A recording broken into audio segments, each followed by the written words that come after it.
3,500억 달러. 이 돈을 당장 내놓으라는데 거절할 수 있을까요? 저는 불가능하다고 봤습니다. 20년간 수많은 나라가 미국 앞에서 무릎 꿇는 걸 봤으니까요. 2025년 3월 워싱턴 회의실이었습니다. 트럼프 참모가 책상을 내리쳤습니다. 3,500억 달러.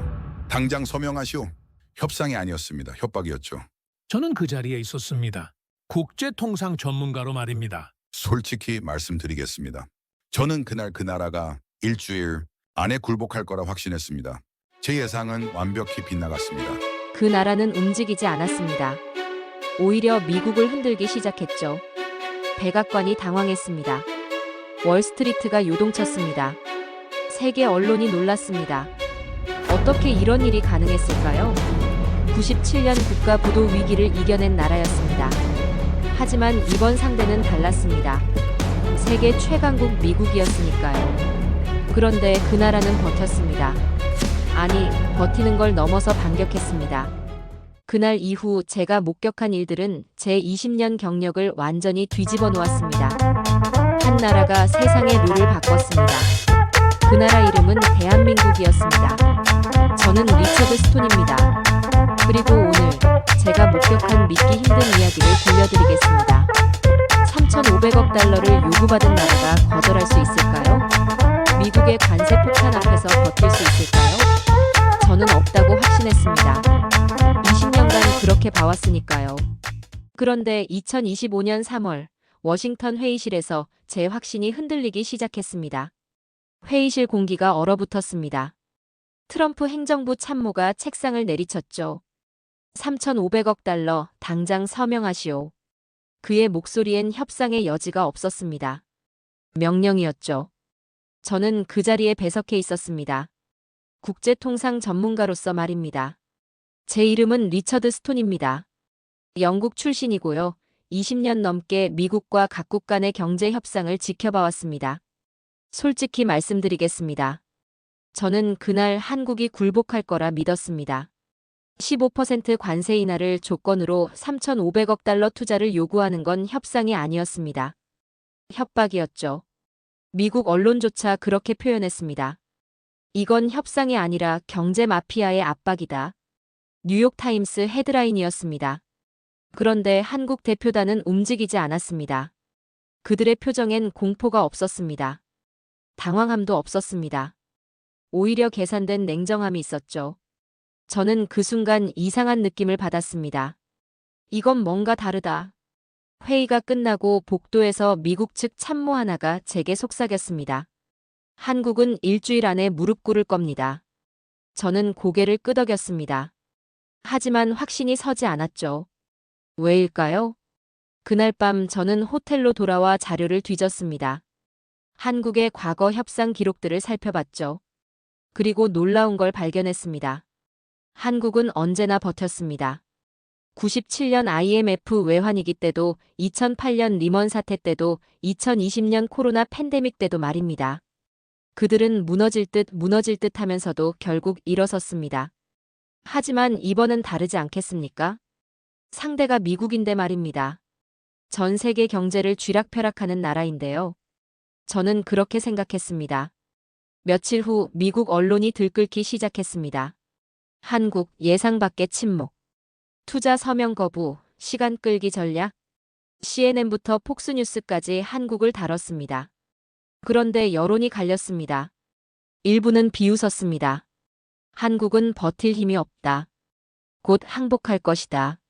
하지만 포브스에 실린 기사 하나가 제 눈을 사로잡았습니다. 그들은 아직 한 방을 남겨두고 있다. 한 방이라니요? 도대체 무슨 카드를 가지고 있다는 겁니까? 저는 그 기사를 읽고 또 읽었습니다. 기사는 이렇게 끝났습니다. 한국은 수비만 하는 나라가 아니다. 필요하다면 공격할 수 있다. 저는 그날 밤 잠을 이루지 못했습니다. 20년간 쌓아온 제 분석이 흔들렸습니다. 제가 놓친 게 있습니까?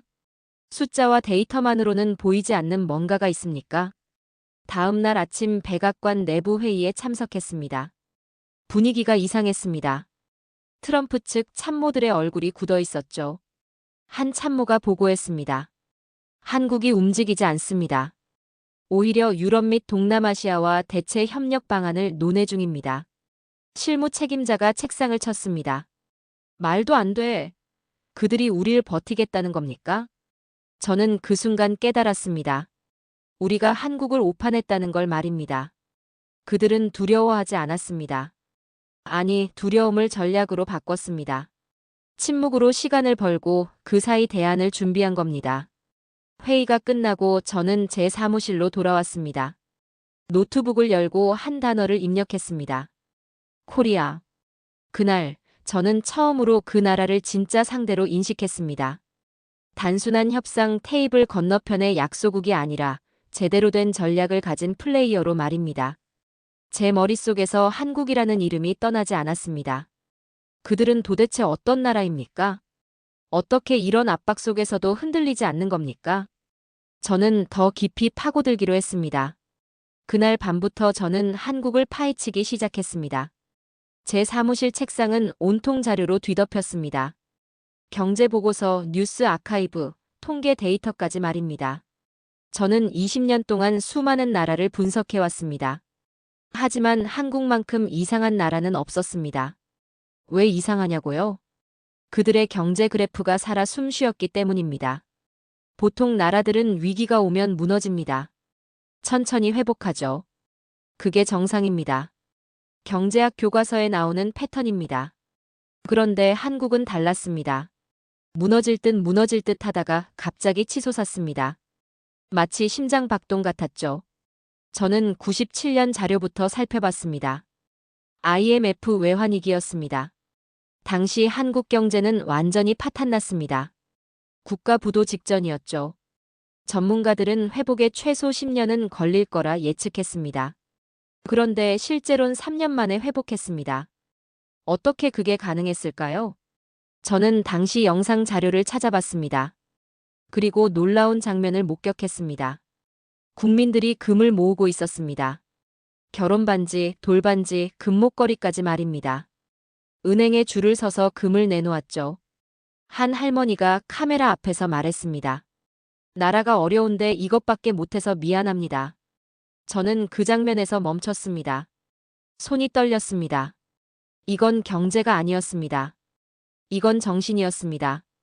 어떤 나라가 이렇게 합니까? 국민이 자발적으로 금을 모아 나랏빚을 갚는 나라가 세상에 또 있습니까? 저는 보고서에 적었습니다. 그들은 통계가 아니라 생존의 기억으로 버텼다. 하지만 이게 끝이 아니었습니다. 2008년 리먼 사태 자료를 열었습니다. 전 세계가 공황에 빠졌던 그때 말입니다.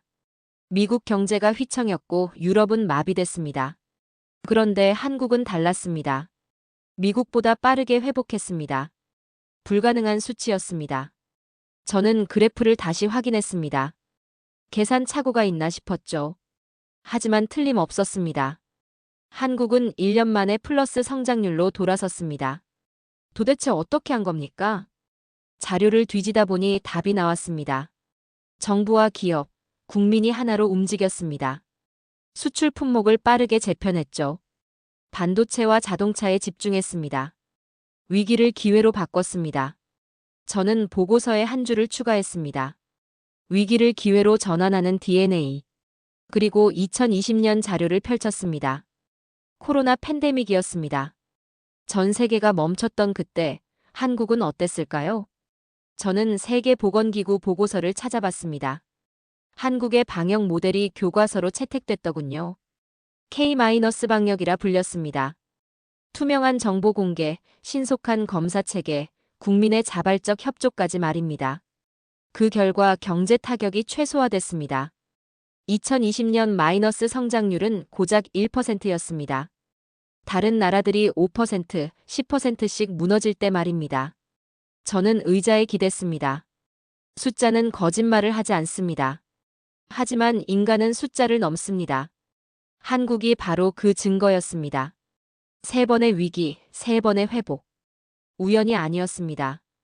패턴이었습니다. 저는 창밖을 내다봤습니다. 뉴욕의 야경이 펼쳐졌죠.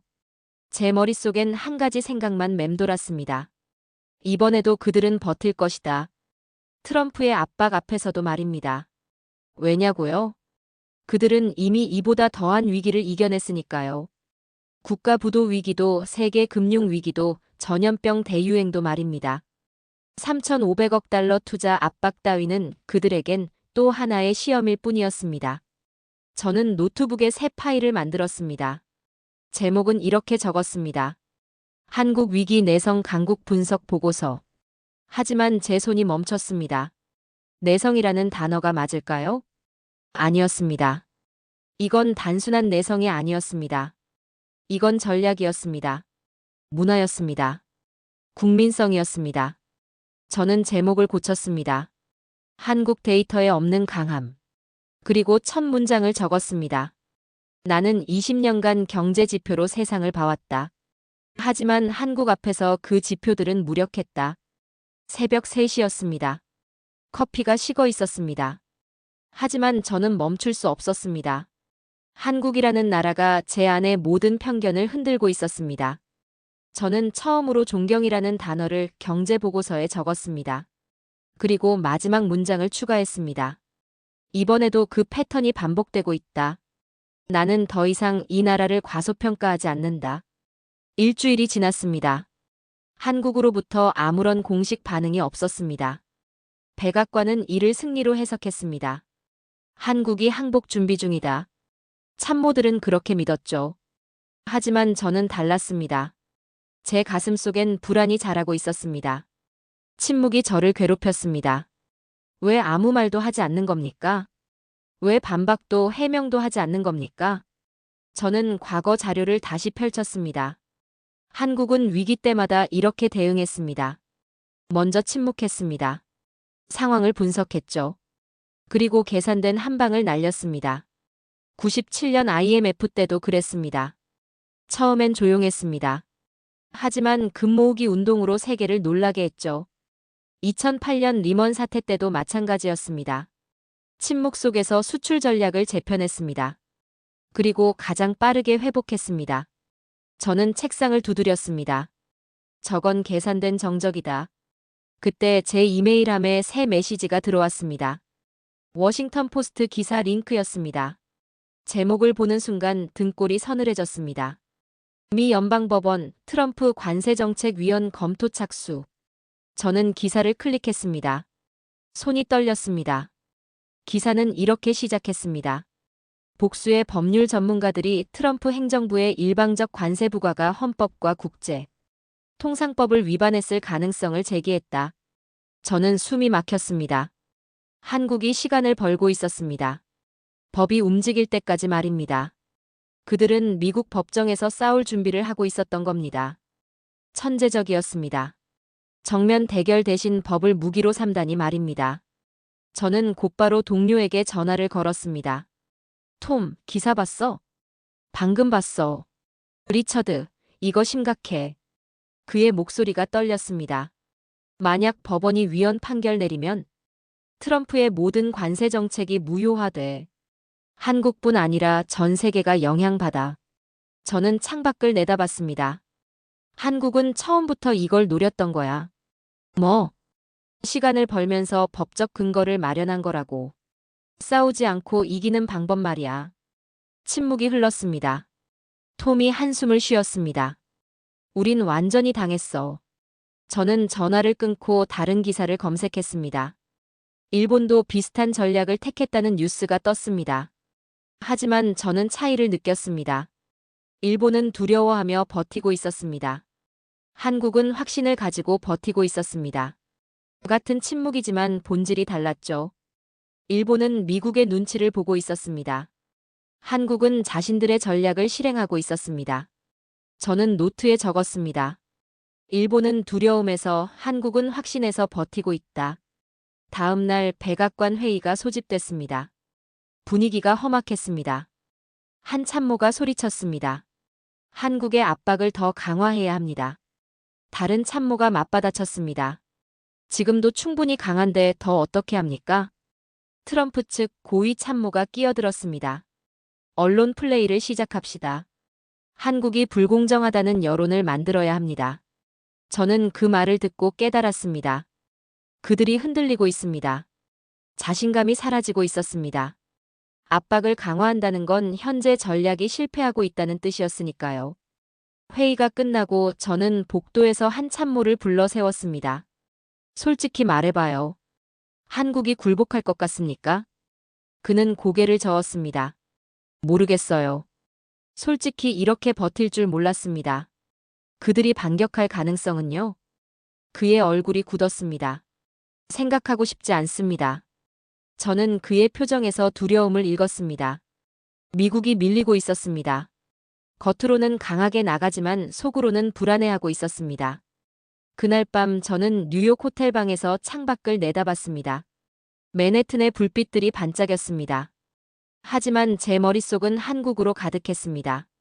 정적 속에서 무언가가 움직이고 있었습니다. 그들은 말하지 않았습니다.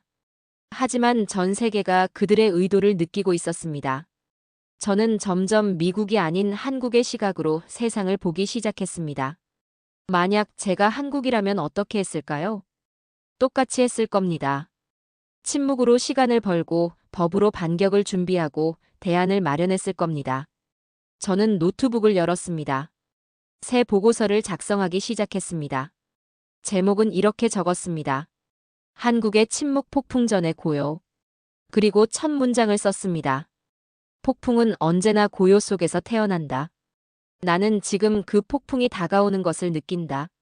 만약 이들이 반격을 준비 중이라면 우리는 이미 늦었습니다. 저는 그 문장을 지우지 않았습니다. 보고서 마지막에 남겨뒀죠. 누군가는 이 경고를 읽어야 했으니까요. 2주일이 더 지났습니다. 백악관 내부에서 이상한 소문이 돌기 시작했습니다. 협상 실패 보고서가 유출됐다는 겁니다. 저는 그 보고서를 구했습니다. 내용은 충격적이었습니다. 한국의 투자 서명이 무기한 연기됐다. 현 전략으로는 협상 타결이 불가능하다. 보고서 마지막 줄이 제 눈을 사로잡았습니다. 한국은 우리가 예상한 것보다 훨씬 강하다. 저는 보고서를 내려놓았습니다. 손이 떨렸습니다. 미국 정부가 공식적으로 인정한 겁니다. 한국이 만만치 않다는 걸 말입니다. 그날 오후 긴급 회의가 소집됐습니다. 회의실 분위기는 최악이었습니다. 투자 유치 전략 담당자가 보고했습니다. 한국 기업들이 미국 투자를 전면 재검토 중입니다. 한 참모가 소리쳤습니다. 재검토라니요? 거부한다는 소리 아닙니까? 그렇게 봐야 할 것 같습니다. 정적이 흘렀습니다. 저는 그 순간을 평생 잊지 못할 겁니다. 승리를 확신하던 사람들의 얼굴이 일그러졌습니다. 이건 승리의 얼굴이 아니었습니다. 패배의 그림자가 드리워지고 있었습니다. 그날 저녁 CNN에서 단독 보도가 터졌습니다. 한국 예상 밖의 저항력 과시. 저는 호텔방에서 뉴스를 지켜봤습니다. 앵커가 말했습니다. 한국 정부는 미국의 압박에도 불구하고 투자 결정을 서두르지 않고 있습니다. 전문가들은 이를 전략적 인내로 해석하고 있습니다. 화면이 바뀌었습니다. 한 경제학자가 인터뷰에 응했습니다. 한국은 물러서지 않습니다. 그들은 자신들의 가치를 알고 있습니다. 저는 리모컨을 내려놓았습니다. 미국 내 전문가들조차 한국 편을 들기 시작했습니다. 여론이 바뀌고 있었습니다. 다음 날 아침 더 큰 충격이 왔습니다. 트럼프가 즉흥적으로 명령을 내렸습니다. 한국산 제품 관세 추가 인상. 참모들이 당황했습니다. 각하, 그건 계획에 없던 조치입니다. 상관없어. 당장 실행하라고. 저는 그 장면을 전해 듣고 한숨을 쉬었습니다. 이건 정책이 아니었습니다. 분노였습니다. 냉철한 계산이 아니라 감정적 반응이었죠. 협상은 경제가 아닌 감정의 전장으로 변하고 있었습니다. 제국의 금은 내부에서부터 가기 시작했습니다. 그날 밤 제 이메일함에 영상 링크가 들어왔습니다. 서울거리 모습이었습니다. 시민들이 거리에 모여 있었습니다. 한 청년이 마이크를 잡았습니다. 우리는 협박에 굴복하지 않습니다. 군중이 환호했습니다. 한 할머니가 카메라 앞에 섰습니다. 97년도 이겨냈는데 이번이라고 못 이기겠어요? 또 다른 환호가 터졌습니다. 저는 그 영상을 3번 반복해서 봤습니다. 가슴이 뛰었습니다. 제가 본 건 단순한 시위가 아니었습니다. 국민의 단결이었습니다. 한국 사람들은 자신들의 정부를 믿고 있었습니다. 함께 버틸 준비가 돼 있었습니다. 저는 생전 처음 외국 국민의 단결을 부러워했습니다. 미국은 어떻습니까? 국민이 분열돼 있습니다.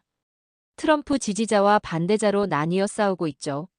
하지만 한국은 달랐습니다. 그들의 단결은 전쟁보다 강했습니다.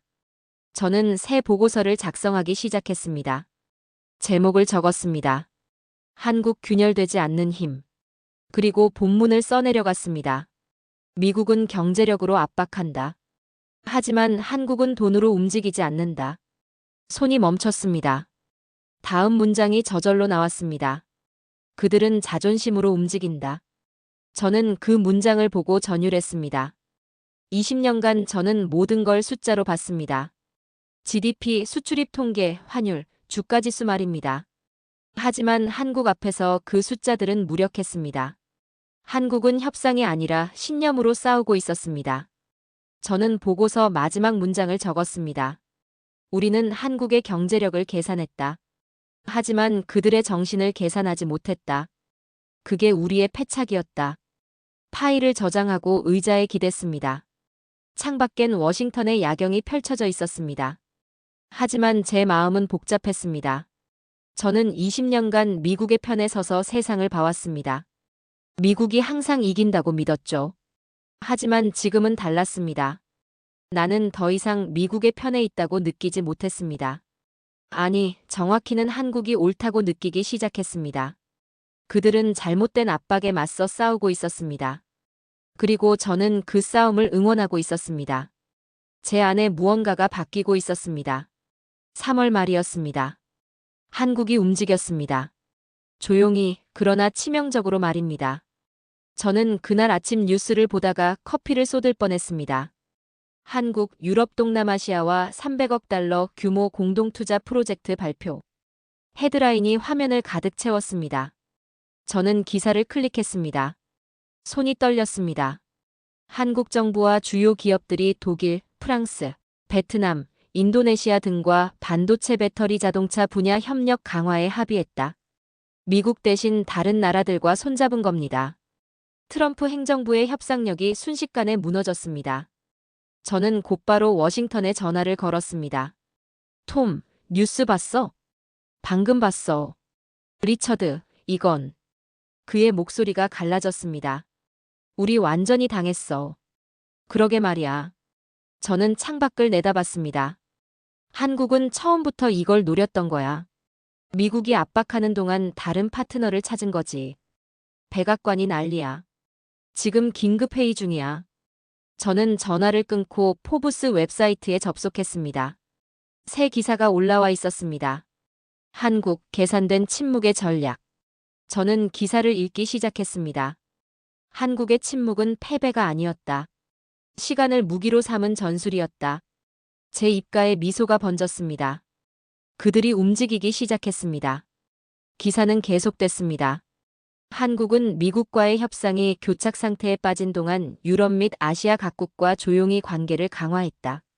이는 외교 전략의 교과서적 사례로 평가된다. 저는 고개를 끄덕였습니다. 침묵조차 전략이었습니다. 말하지 않는 게 아니라 때를 기다린 거였죠. 그리고 완벽한 타이밍에 한 방을 날렸습니다. 다음 주 더 놀라운 뉴스가 터졌습니다. 한국 기업들의 실적이 반등하기 시작했습니다. 삼성전자 주가가 급등했습니다. 현대자동차 수출이 증가했습니다. LG에너지솔루션의 수주가 폭발했습니다. 미국의 압박이 오히려 역효과를 낸 겁니다. 전 세계가 한국 제품을 더 찾기 시작했죠. 보복 효과 역전이라고 언론이 표현했습니다. 저는 경제 데이터를 분석했습니다. 놀라웠습니다. 한국 반도체 수출이 전년 대비 15% 증가했습니다. 자동차 수출도 10% 늘었습니다. 이건 경제가 아니라 생존의 본능이었습니다. 더 놀라운 건 미국 투자자들의 반응이었습니다. 그들이 한국 주식을 사기 시작한 겁니다. 한국 기업은 안전하다. 월스트리트 저널 헤드라인이었습니다. 저는 웃음이 나왔습니다. 아이러니했습니다. 미국 정부는 한국을 압박하는데 미국 투자자들은 한국에 돈을 쏟아붓고 있었습니다. 그날 오후 제 전화가 울렸습니다. CNN 프로듀서였습니다. 리처드 스톤 씨죠? 인터뷰 요청드립니다. 무슨 주제로요? 한국의 저항력에 대해서요. 당신이 이 분야 전문가라고 들었습니다. 저는 잠시 망설였습니다. 그리고 대답했습니다. 좋습니다. 이틀 후 저는 CNN 스튜디오에 섰습니다. 카메라 앞이었습니다. 진행자가 물었습니다. 스톤 씨, 한국이 이렇게 버틸 거라 예상하셨습니까? 저는 잠시 생각했습니다. 그리고 솔직하게 답했습니다. 아니요. 저도 처음엔 한국이 굴복할 거라 생각했습니다. 그런데요? 제가 틀렸습니다. 진행자의 눈빛이 날카로워졌습니다. 어떤 점에서요? 저는 카메라를 똑바로 바라봤습니다. 저는 한국을 경제 지표로만 봤습니다. 하지만 한국은 숫자가 아니었습니다. 그럼 뭡니까? 정신입니다. 의지입니다. 스튜디오가 조용해졌습니다. 저는 계속 말했습니다. 우리는 그들을 몰랐습니다. 그들의 역사를, 그들의 저력을, 그들의 자존심을 말입니다. 그게 우리의 패배였습니다. 방송이 나간 후 제 전화가 불타올랐습니다. 동료들이 연락해왔습니다. 리처드, 미쳤어? 방송에서 미국이 패배했다고? 사실을 말한 것뿐이야. 백악관이 화났어. 상관없어. 저는 전화를 끊었습니다. 더 이상 눈치 볼 필요가 없었습니다. 진실은 하나였으니까요. 한국이 옳았고 미국이 틀렸습니다. 그날 밤 세계 언론이 일제히 보도했습니다. 코리어 쇼즈 리질리언스 에그 AIN. 한국이 다시 한번 회복력을 보여줬다는 겁니다. BBC, 알자지라, 로이터까지 말입니다. 한국의 맷집이 하나의 경제 용어처럼 쓰이기 시작했습니다. K-리질리언스. 한국형 회복력이라는 뜻이었습니다. 저는 그 단어를 보고 감동했습니다. 한국은 조용히 그러나 치명적으로 세계를 바꾸고 있었습니다. 저는 노트북을 열었습니다. 새 보고서 제목을 적었습니다. 한국의 반격 침묵에서 승리로. 그리고 첫 문장을 썼습니다. 조용한 전략이 가장 무섭다. 한국은 아무 말도 하지 않았다. 대신 행동했다. 세계가 이제 그들의 이름을 배우고 있었습니다. 그리고 저는 그 역사의 증인이었습니다. 4월 초였습니다. 트럼프가 마지막 카드를 꺼냈습니다. 저는 그날을 평생 잊지 못할 겁니다. 백악관 브리핑룸이었습니다. 대변인이 발표했습니다. 대통령께서 한국 주요 산업에 대한 제재를 검토하고 계십니다. K-산업 제재라고 불렸습니다. 반도체, 배터리, 자동차, 조선전 분야였습니다. 저는 그 발표를 듣고 경악했습니다. 이건 협상이 아니었습니다. 전면전이었습니다. 미국 내부에서도 반발이 터져나왔습니다. 월스트리트 저널이 사설을 실었습니다. 이건 정치적 자살이다. 저는 그 사설을 읽고 고개를 끄덕였습니다.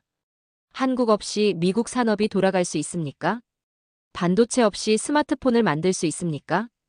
배터리 없이 전기차를 생산할 수 있습니까? 불가능했습니다. 트럼프는 자신의 발등을 찍고 있었습니다. 이틀 후 한국이 대응했습니다. 저는 생방송으로 지켜봤습니다. 서울 청와대였습니다. 한국 대통령이 연단에 섰습니다. 표정이 단호했습니다. 대한민국 정부는 미국 정부의 일방적 제재 위협을 세계무역기구에 제소합니다. 첫 번째 펀치였습니다. 동시에 우리는 핵심 기술의 자립화를 선언합니다. 두 번째 펀치였습니다. 그리고 마지막 문장이 나왔습니다. 우리는 협박에 투자하지 않습니다. 저는 자리에서 일어섰습니다. 심장이 뛰었습니다. 저 문장 하나가 모든 걸 바꿨습니다. 한국은 더 이상 방어하지 않았습니다. 선언했습니다.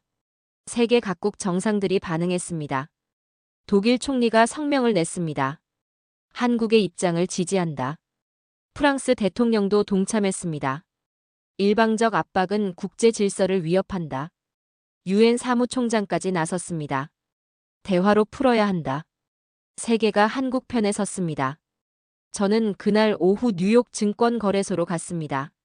현장을 직접 보고 싶었습니다. 전광판이 미친 듯이 움직였습니다.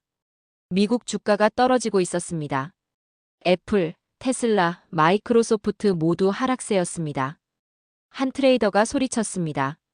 한국 반도체 없으면 우리 끝이야. 다른 트레이더가 전화기를 집어 던졌습니다. 배터리 공급 끊기면 어쩌란 말이야? 저는 그 혼란을 지켜봤습니다. 그리고 다른 전광판을 봤습니다. 한국 코스피 지수였습니다. 상승하고 있었습니다. 플러스 3%였습니다. 세상이 뒤집혔습니다.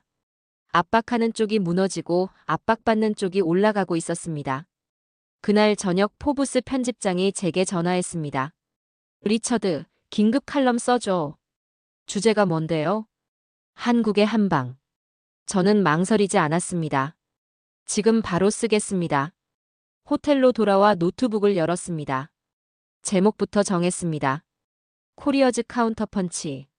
한국의 한방. 완벽한 제목이었습니다. 저는 첫 문장을 썼습니다. 세계는 오늘 한국이 맷집의 뜻을 새로 쓰는 걸 목격했다. 손이 멈추지 않았습니다. 한국은 방어하지 않았다. 그들은 참고 견디다가 정확한 타이밍에 반격했다. 문장들이 흘러나왔습니다. 그들의 침묵은 방패였고 결단은 검이었다. 미국은 힘으로 압박했다. 한국은 원칙으로 맞섰다. 승자는 명확하다. 저는 마지막 문장을 적었습니다. 한국의 한방은 단 한 문장이었다. 우리는 협박에 투자하지 않는다. 기사를 전송했습니다. 1시간 후 포브스 메인에 실렸습니다.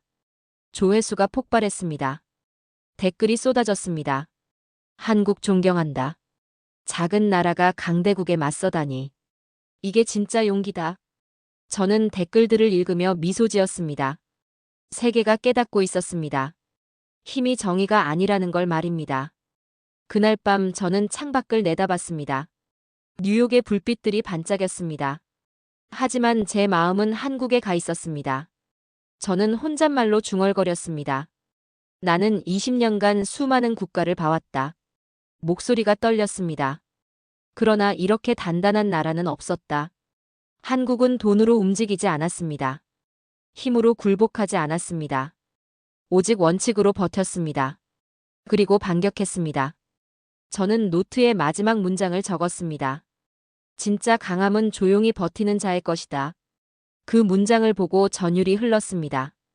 제가 20년간 믿어온 모든 게 무너졌습니다. 힘이 정의라는 믿음 말입니다. 한국이 가르쳐줬습니다. 진짜 힘은 버티는 것이고, 진짜 용기는 굴복하지 않는 것이고, 진짜 승리는 원칙을 지키는 것이라고 말입니다. 저는 그날 밤 패권의 중심에서 진짜 힘을 보았습니다. 그 힘의 이름은 대한민국이었습니다. 그날 밤을 저는 평생 잊지 못할 겁니다. 새벽 3시였습니다.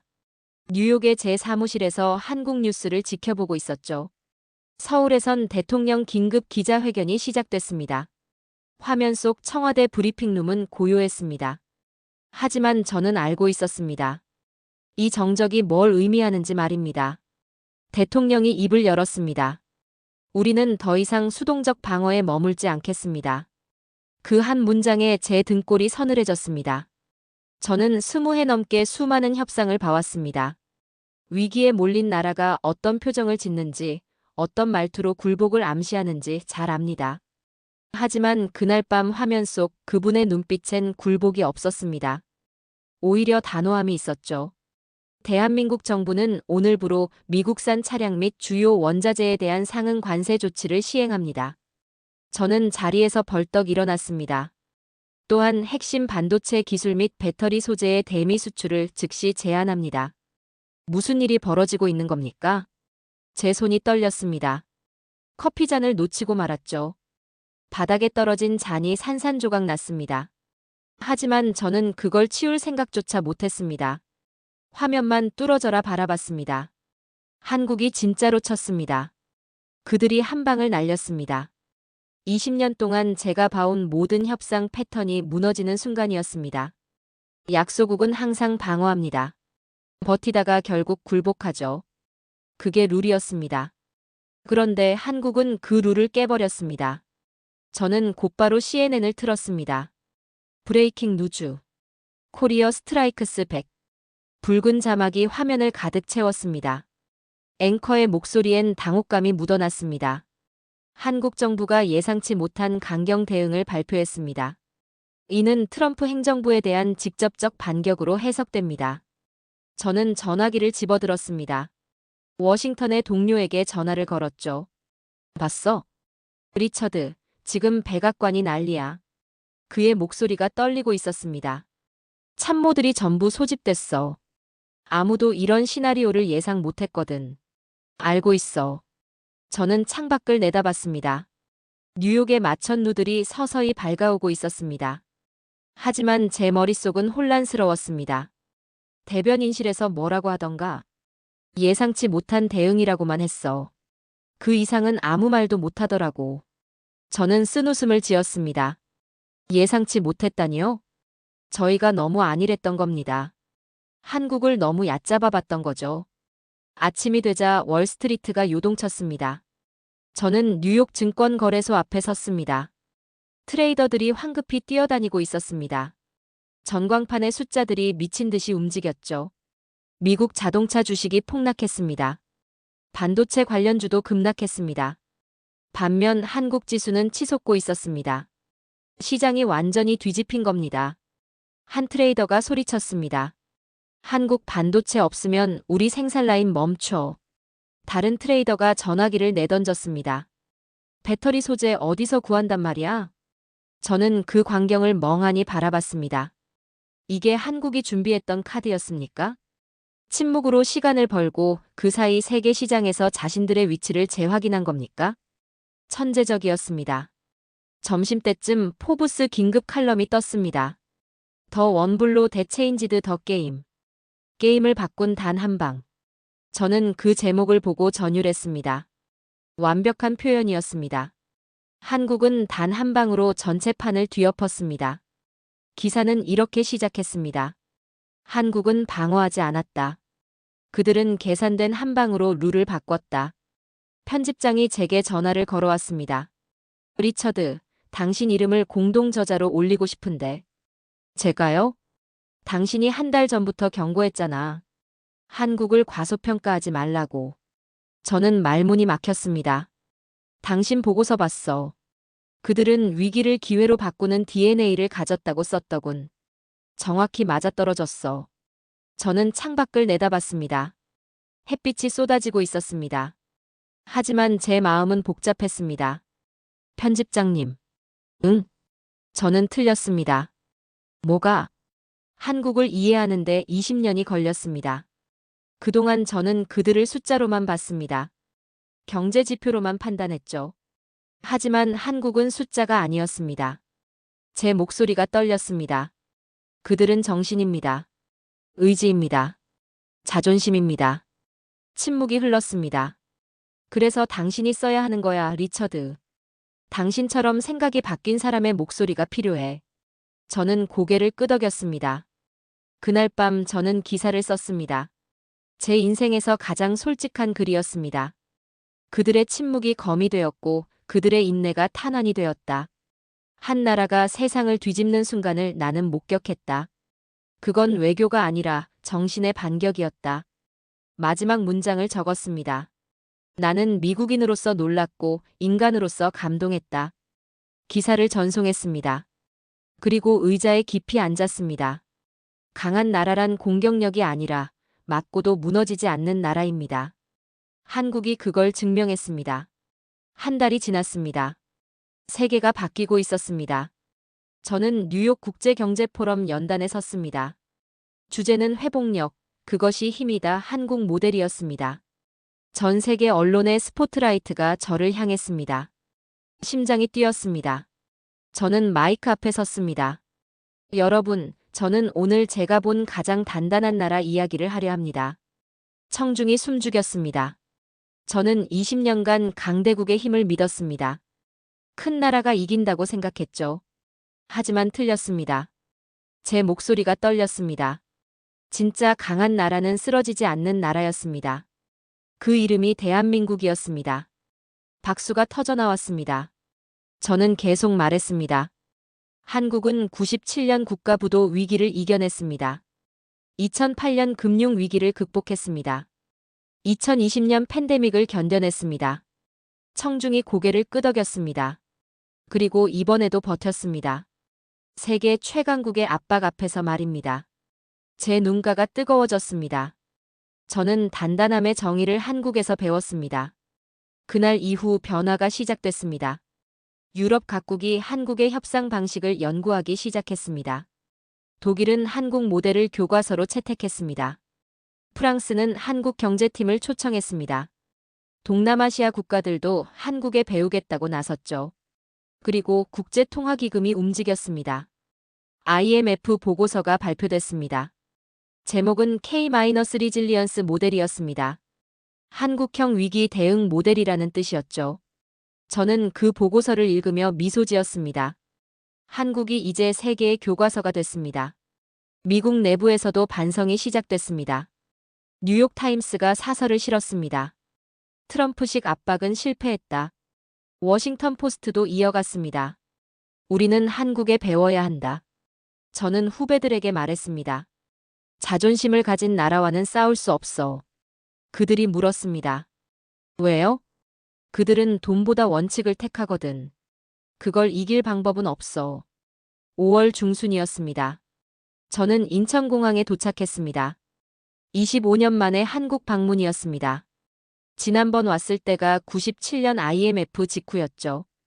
그땐 나라 전체가 절망에 빠져 있었습니다. 하지만 지금은 달랐습니다. 공항이 활기찼습니다. 사람들의 표정이 밝았습니다. 저는 택시를 탔습니다. 기사님이 물었습니다. 어디서 오셨어요? 뉴욕에서요. 오, 미국이요? 요즘 미국이랑 우리나라 사이가 좀 그렇죠? 저는 웃었습니다. 그랬죠. 하지만 이제 괜찮아질 겁니다. 그래야죠.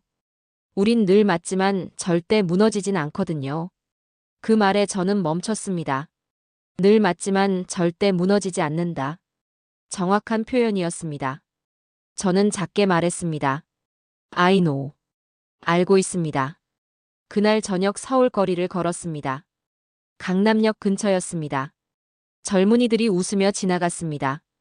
카페마다 사람들로 북적였습니다. 저는 그 모습을 보며 깨달았습니다. 이들은 위기를 모릅니다. 아니, 위기를 일상으로 이겨낸 겁니다. 부모 세대가 97년을 이겨냈고, 그 다음 세대가 리먼을 극복했고, 지금 세대가 팬데믹과 무역전쟁을 견뎠습니다. 이게 한국이었습니다. 위기가 DNA가 된 나라였습니다. 호텔로 돌아와 창밖을 내다봤습니다. 남산타워가 빛나고 있었습니다. 한강이 반짝였습니다. 저는 노트북을 열었습니다. 마지막 보고서를 쓰기 시작했습니다. 제목은 세계를 울린 이름, 코리아였습니다. 첫 문장을 적었습니다. 세상은 강한 자를 두려워한다. 하지만 나는 이제 버티는 자를 존경한다. 손이 멈추지 않았습니다. 한국은 쓰러지지 않았다. 97년에도, 2008년에도, 2020년에도, 그리고 2025년에도 말이다. 그들의 비밀은 간단했다. 포기하지 않는 것. 국민이 하나로 뭉치는 것. 자존심을 지키는 것. 저는 마지막 문장을 적었습니다. 코리아. 그 이름이 내 인생의 마지막 교훈이었다. 파일을 저장했습니다. 그리고 창밖을 다시 바라봤습니다. 25년 전 이 나라는 무너져 있었습니다. 하지만 지금은 세계가 배우는 나라가 됐습니다. 저는 미소 지었습니다. 한국이 증명했습니다. 크기가 힘이 아니라는 걸 말입니다. 돈이 전부가 아니라는 걸 말입니다.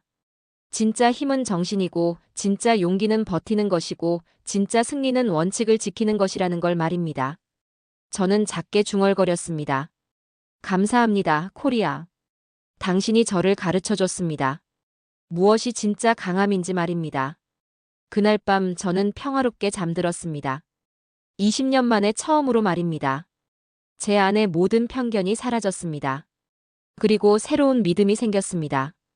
버티는 자가 이긴다는 믿음 말입니다. 코리아가 그걸 보여줬습니다.